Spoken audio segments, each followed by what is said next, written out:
De toutes les façons, je n'ai rien à perdre puisque je pourrais fuir.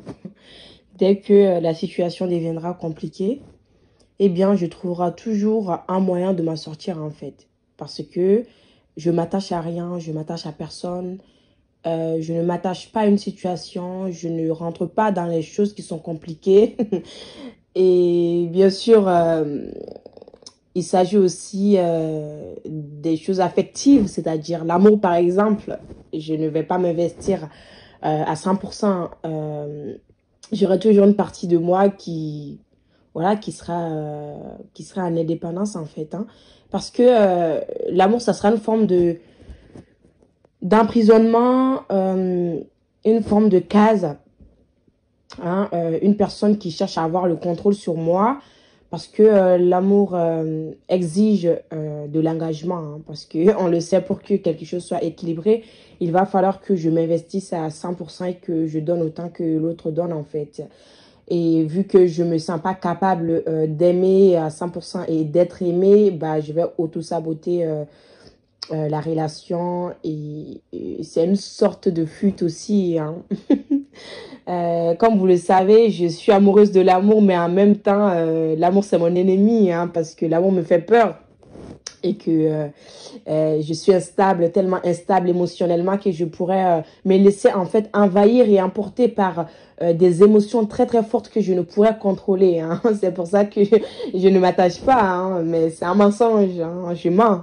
Je m'attache, hein, je suis attachée, mais j'ai j'ai cette capacité en fait à me mentir à moi-même et à masquer hein, ma vraie nature et ce que je ressens. Donc tout le monde aura l'impression que je m'en fous d'eux hein, et que je les aime pas, hein, y compris la famille, euh, y compris l'entourage, y compris les amis, y compris le conjoint ou la conjointe, qui auront l'impression que voilà, je n'aime pas assez. D'ailleurs, on me le répète hein, que je n'aime personne, soit que j'aime que telle ou telle personne, soit que j'aime que ma famille, parce que pour moi, vaut mieux être dans une forme d'indépendance émotionnelle. Hein. Il y a cette indépendance émotionnelle, il y a ce postulat chez le runner en fait que tout part de soi en fait, que il n'y a pas besoin de s'attacher obligatoirement à quelqu'un pour l'aimer, hein, la différence du chaser bien évidemment, ce qui n'est pas compréhensible vu que quand on aime quelqu'un, il est évident qu'on est attaché à la personne, mais en fait, pour vous dire que l'amour et l'attachement est différent, hein, voilà, l'amour et l'attachement, ça n'a rien à voir. L'attachement, c'est la souffrance. Et le runner fut tout ce qui est souffrance. Il sait que l'émotion, ça génère de la souffrance. Alors, il y a deux choses. Une chose qui est bien, hein, qui est de ne pas s'attacher parce que l'attachement produit de la souffrance quand la personne n'est pas là, quand la personne est absente ou quand la personne, en fait, se comporte d'une manière ou quand la personne est distante de nous. Hein.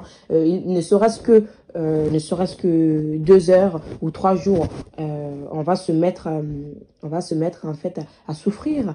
Hein. Et il y a l'autre chose qui est vraiment de l'amour réel, qui est vraiment de l'amour, l'émotion, parce que pour aimer quelqu'un, on a besoin en fait d'éprouver de l'émotion, hein, de ne pas les bloquer. Alors, c'est dans ce cas-là que c'est, oui, bien évidemment, un faille et quelque chose à travailler chez le runner. Hein. L'émotionnel, en fait. Hein. Lui, il en a trop, contrairement au chaser qui peut le gérer, qui en a comme à sa juste valeur, vu que c'est le yang, en fait, et que le runner, c'est le yin. Hein. Donc, le runner ressent beaucoup trop d'émotions, contrairement au chaser. En fait, c'est pas que le chaser ne ressent pas. Le chaser ressent, hein, mais le chaser en fait est stable. Hein. Lui, il est ancré à la terre et bah, le runner vole, hein, s'envole, va dans les nuages, rêve, rêvase. Et bien évidemment, on peut sortir tous les adjectifs qu'on veut hein, pour qualifier en fait ce phénomène d'échappement. Hein. C'est un échappement, les émotions, ça fait remonter le runner, ça lui monte à la tête et il a du mal en fait à, à les calmer en fait, à les gérer. Et bien évidemment, il va les fuir. Et pour vous dire aussi, c'est pas une excuse en fait, hein, c'est pas une excuse, c'est quelque chose qui est réel et qui va falloir en fait apprendre hein, dans ce parcours. Et aussi pour vous dire que le chaser nous impressionne quand même hein, parce que lui, il a la capacité de s'auto-gérer en fait. Hein, et le seul faille, ça sera son attachement. Hein. Et si le runner, le chaser, pardon, arrive en fait à gérer son détachement, à son attachement, pardon. Et s'il arrive justement à se détacher du runner, il sera le plus heureux ou la plus heureuse parce que c'est ce que le runner en fait demande au chaser et ce que le chaser demande au runner au contraire, c'est de s'impliquer émotionnellement. Hein, émotionnellement, l'engagement. Hein, parce que, comme on le sait, le chaser est engagé en fait. Hein. Le chaser, c'est quelqu'un de fiable, de confiant ou confiante. Hein, si vous êtes une femme, mais vous l'adaptez parce que je vais parler au masculin. Mais pour vous dire en fait que c'est cette fiabilité qui n'est pas présente chez le runner. Hein. Il ne donne pas l'impression de quelqu'un de fiable, mais à qui on peut se sentir en sécurité. Et justement, c'est ça en fait qui va faire peur au chaser parce que le chaser a besoin que les choses soient mises en valeur, soient déposées, hein, concrètes ou que les choses en fait soient sûres et certaines, hein, qui se sentent en sécurité. C'est quelqu'un qui construit, c'est quelqu'un qui a besoin de poser les mots sur les choses.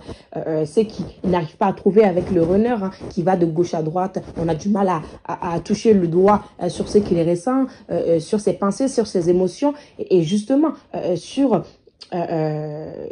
ses réels en fait ses réels besoins hein, vu que c'est quelqu'un qui n'exprime pas ses besoins hein, c'est quelqu'un qui ne sait pas mettre des limites aussi parce que quand on ne connaît pas ses besoins on a tendance à laisser la porte ouverte à tout et à n'importe quoi.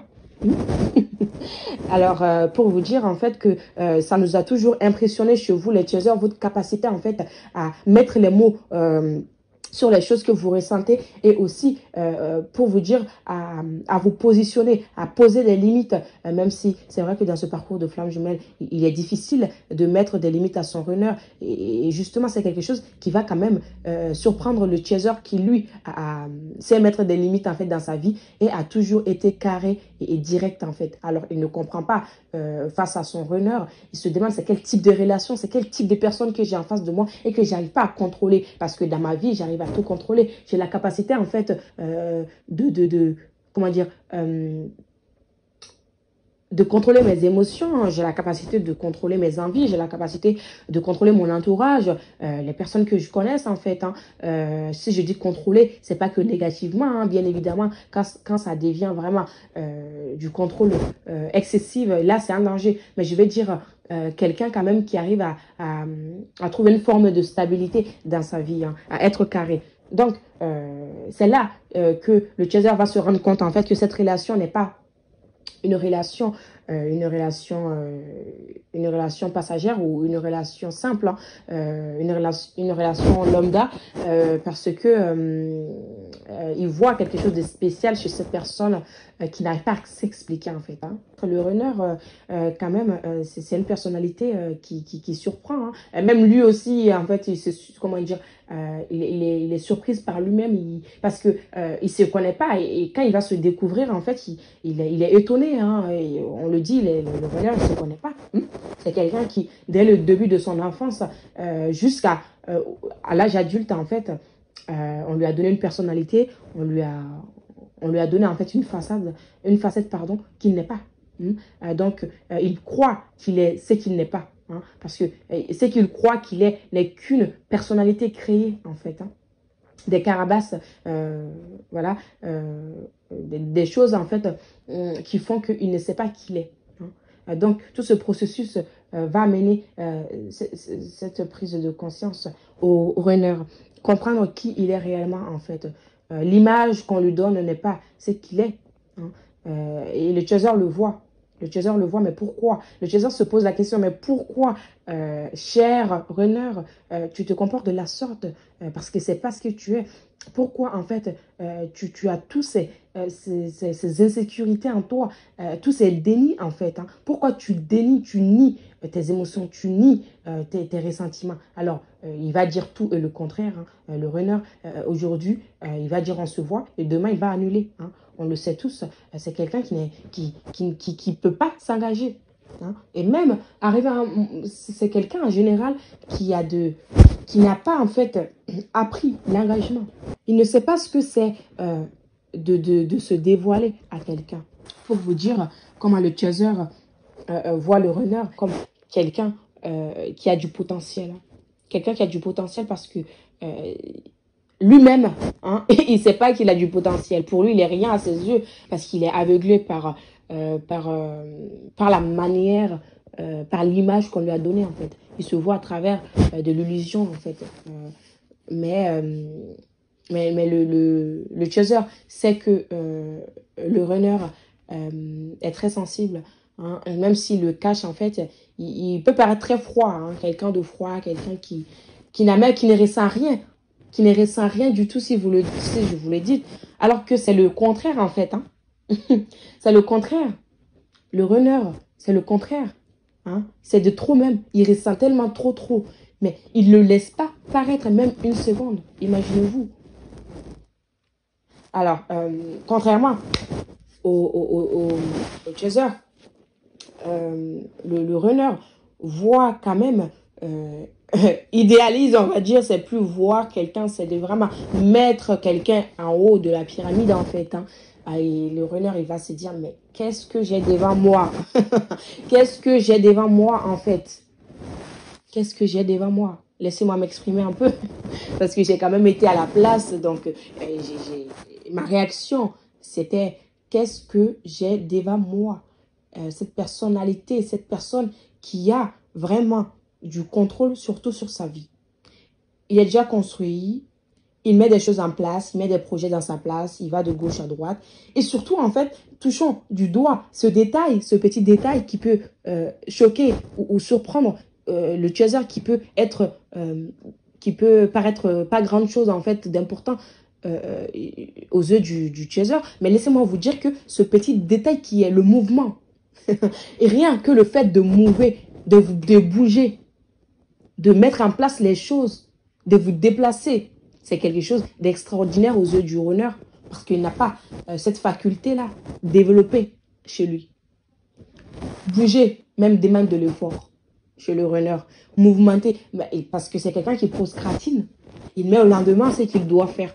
Donc, c'est vrai qu'avec la matière, c'est très difficile pour lui.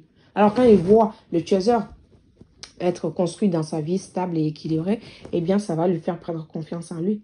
Ça va lui faire se sentir, il va avoir le sentiment, en fait, d'infériorité. Il va dire, c'est pas possible que quelqu'un puisse m'aimer, en fait. Pourquoi il va m'aimer? Vu qu'il a tout, déjà. De quoi il a besoin chez moi? Après, ça, c'est le côté positif, bien évidemment. Mais c'est ce dont j'ai envie de vous faire parvenir. Il y a quelque chose qui doit être comprise quand on va au fond des deux personnalités. Il faut comprendre que beaucoup de choses quand même ont été programmées en fait. Hein.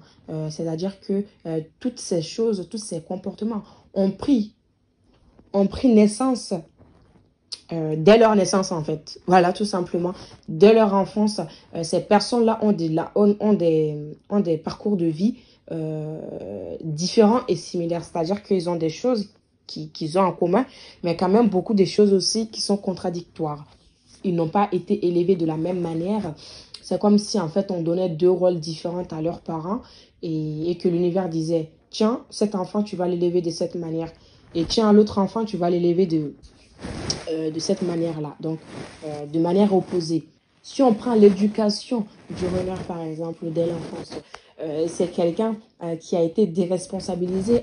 Hein. D'ailleurs, ça revient très souvent des responsabilités du runner. C'est quelqu'un qui pouvait, en fait, voilà, faire ce qu'il veut. Hein. On va pas se mentir, on va dire les choses comme il faut. C'est quelqu'un quand même, on va dire, affectivement, sa mère était présente, ses parents étaient là, hein, on va dire physiquement, mais même émotionnellement, hein, mais pas de la bonne manière en fait.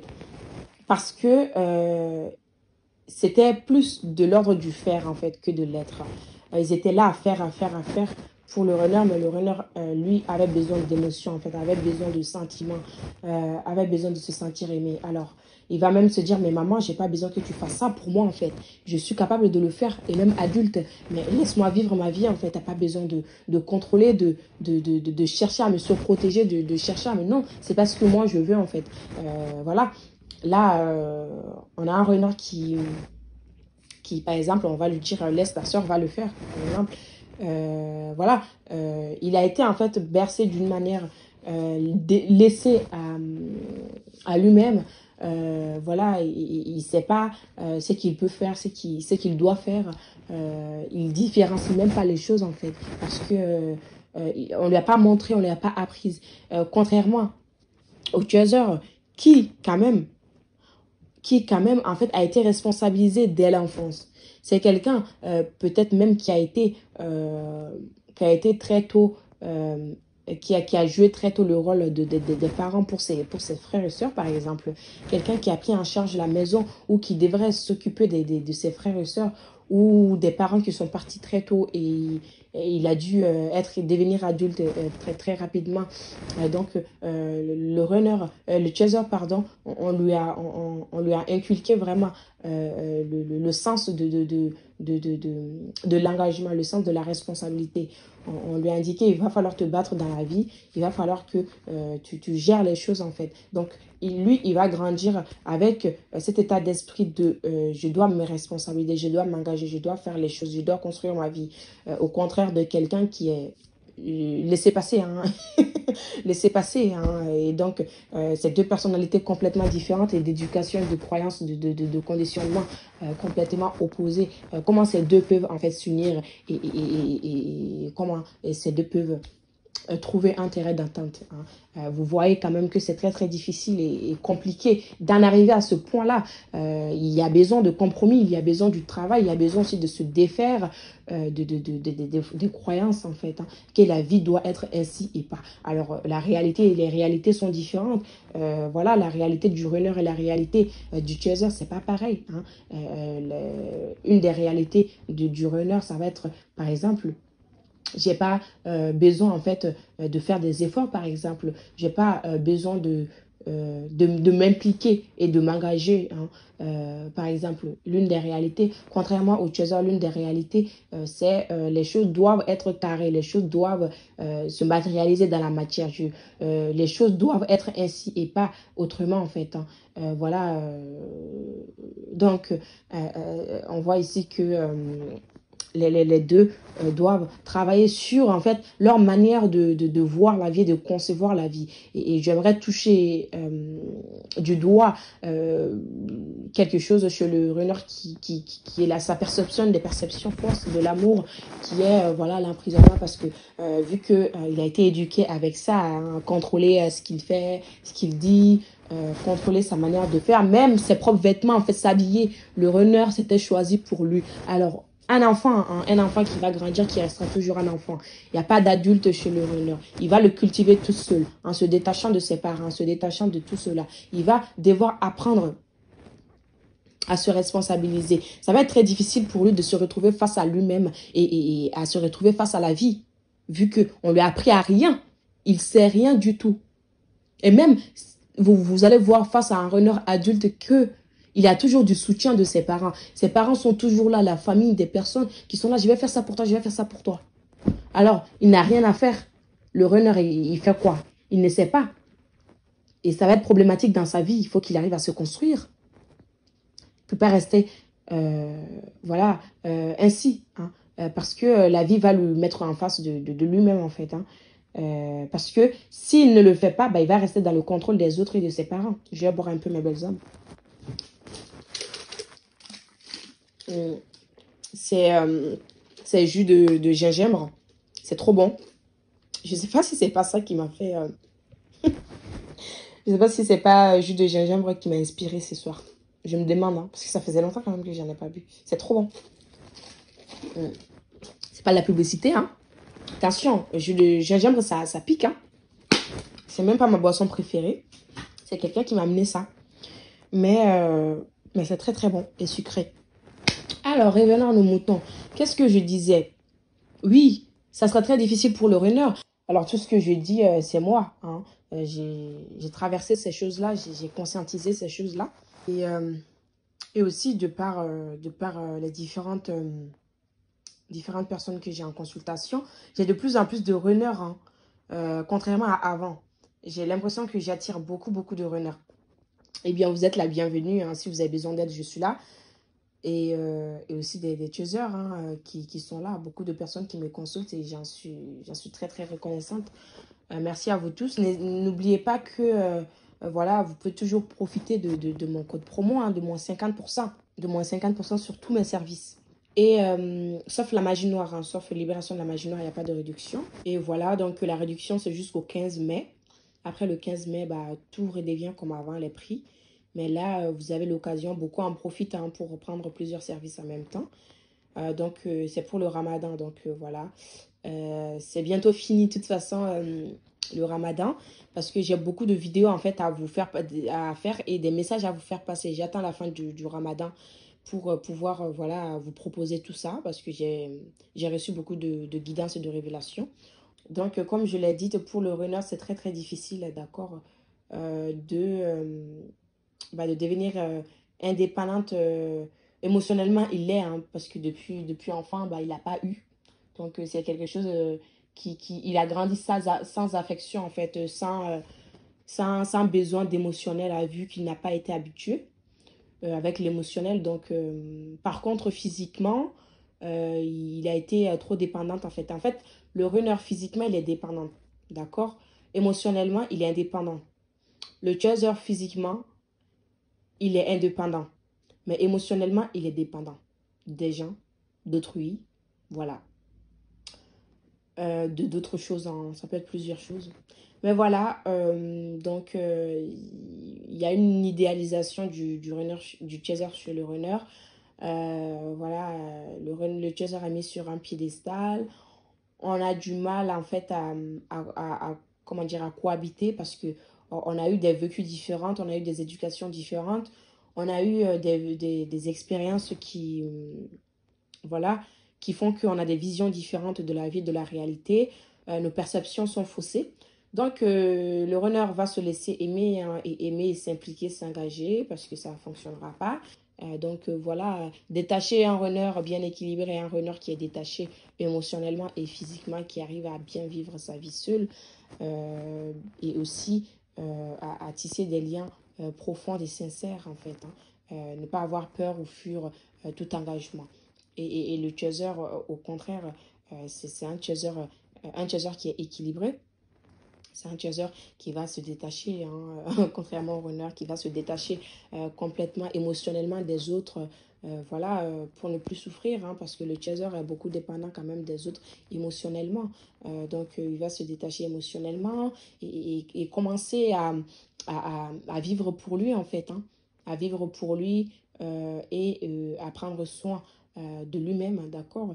Et voilà, ça sera au contraire quelqu'un qui devra lâcher le contrôle, hein, vivre instantanément et spontanément dans sa vie et voilà, ne pas avoir trop d'attentes et trop comment dire, de contrôle sur sa vie, sur ses relations, sur le runner.